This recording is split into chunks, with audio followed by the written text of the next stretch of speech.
Alright, so here's a little bit more practice. This time we're going to solve a triangle. Solving a triangle just means find all the missing pieces. So if we're looking through here, we've got side A, side C, and angle B. I think angle B is the easiest. We've got 90, 40, that tells me B is 50 degrees. And then once we find one of the two sides, we could either do Pythagorean or do the law, or I'm not sorry, we could do SOHCAHTOA again. So if we look here, we've got my 2 and my 40. So compared to my 40, I've got adjacent. I need hypotenuse, so I'm going to do cosine. So cosine of my angle is adjacent over hypotenuse, which means C is going to be 2 divided by cosine of 40.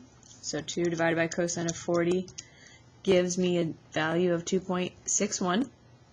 Then from here it's up to you if you want to do Pythagorean. I don't usually do Pythagorean just in case I mess this up. So I'm going to go back to my 40 and my 2. So I need opposite. I have adjacent, so we'll do tangent of 40 is opposite, which is letter A, over the adjacent.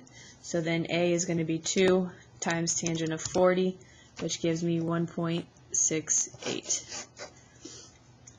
Alright, then over here, we can't go straight to finding an angle. We need angle A, angle B, and side C. Capitals are angles, lowercase are sides. So we're going to have to find an angle using inverse trig. I could find side C. We could do 2 squared plus 3 squared. That gives me 13. So the square root of 13, what's that give me? 3.61. Then I'm going to find angle A. I'm going to use the 3 and the 2. So we've got opposite and adjacent. So we're going to do inverse tangent of 3 over 2. That's going to give me A.